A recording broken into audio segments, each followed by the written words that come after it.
ఆయన దేవదూతల చేత కొనుక్కోబడుతూ వచ్చిన లాజరు. ధనవంతుడేమో చనిపోయినాడు, ఆయన పాతి పెట్టబడుతూ వచ్చినాడు. ఈ భూమి మీద పాతి పెట్టబడుతుంది.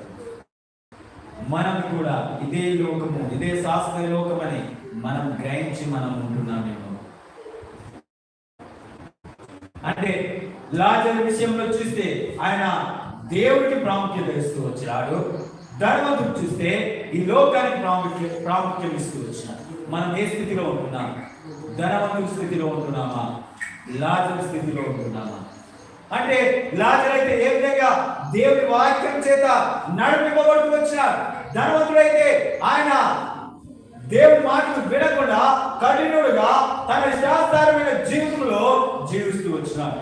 ఎంత దేవుడి మాటలు చెప్పినప్పటికీ కూడా వాటిని గ్రహించకుండా లోకానుసారంగా జీవిస్తూ వచ్చినాడు. ఈ లోక జీవిత యాత్రలో సాగుతూ వచ్చినాడు. ఈ లోక జీవిత యాత్రలో సాగుతూ వచ్చిన ఆయనని కూడా ఇద్దరు చనిపోయినారు. ఆయన అబ్రాహ్మణ ఆనుకోవడం త్యాగాయి. ఆయన కొనుక్కోబడుతూ వచ్చినారు. దేవదూతలు తీసుకొని వెళ్తూ వచ్చినాయి. ఈ ధనవంతుడు చనిపోతూ పాతి పెట్టబడుతూ వచ్చినాడు. అంటే మన పాప జీవితాన్ని కూడా ఇంకా పాతి పెడుతూనే ఉన్నాం. పాతి పెట్టి విడిచిపెట్టి లాజరు అయితే ఏ విధంగా అయితే ఎంత కష్టమైన పరిస్థితిలో కూడా దేవుని కొరకే నమ్మకమైన సాక్షిగా నిలబడుతుంది. మనం ఏ జీవిత యాత్రలో ఎలాంటి జీవితంలో నడుచుకుంటూ వెళ్తున్నాం? ధనవంతుడి వల్లే ఉంటున్నామా?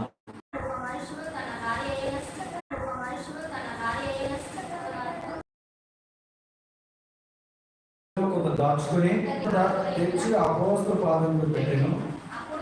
అప్పుడు పేతురు, అననీయ, నీ భూమి వెలలో కొంత దాచుకొని పరిశుద్ధాత్మను మోసపుచ్చుటకు సాతాను ఎందుకు నీ హృదయమును ప్రేరేపించెను? అది నీ వద్ద ఉన్నప్పుడు నీదే కదా.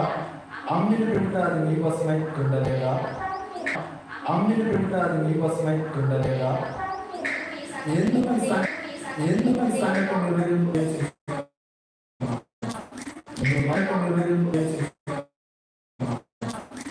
మనుషులతో కాదు, దేవునితో కాదు, దేవునితో అబద్ధం అంటే వాళ్ళతో చెప్పండి. ఇక చూస్తే అననీయ సబ్బీరా అంటే ఈ అననీయ సబ్బీరా అంటే ఇద్దరు భార్యలు ఏం చేస్తూ వచ్చినారంటే వాళ్ళిద్దరు కలిసి పొలాన్ని అమ్మినారు. కానీ వాళ్ళు ఏం చేస్తూ వచ్చినారంటే అమ్మిన ఎంత కమ్మిరో అంత మేము ఇంత కమ్మినాము, దాంట్లో సగం తెచ్చి ఇస్తున్నామని చెప్పలే. అంటే పేతురు దగ్గర అనగా ప్రభు యొక్క ఆ సమాజ మందిరంలో అపోస్తల పాదములుగా తెచ్చి పెట్టినారు. ఎంత కమ్మినారంటే ఇంతకే అమ్మినాం అనేసి అబద్ధం ఆడుతూ ఇద్దరు అబద్ధం ఆడుతూ వచ్చినారు. పేతురు అడిగినారు మళ్ళా, అననీయ, నీ భూమి వేళ కొంత దాచుకొని పరిశుద్ధాత్మ మోసపుచ్చిన సాతాను ఎందుకు నీ హృదయం ప్రేరేపించెను? దేవుడు చూస్తున్నా. మనం కూడా దేవుడు మోసగించుకున్నాం.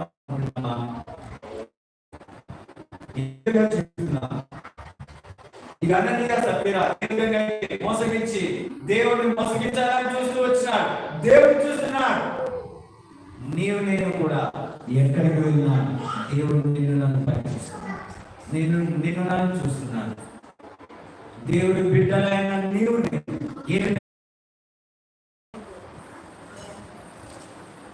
అంటే దేవుడు మనం ఏ విధంగా ఉంటున్నాం అంటే దేవుడితోనే ఉన్నాం. ఒక మాట చూస్తున్నాం.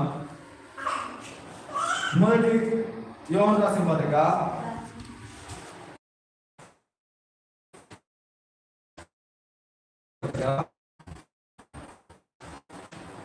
8వ వచనం.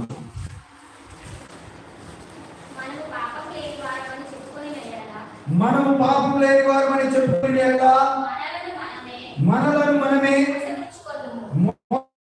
మరియు మనలో సత్యం ఉన్నది. చూడండి, ఇక్కడ మనము పాపం లేని వారు అంటే నేను దేవుడికే నమ్మకమైన అంటే మనం పాపం లేదు.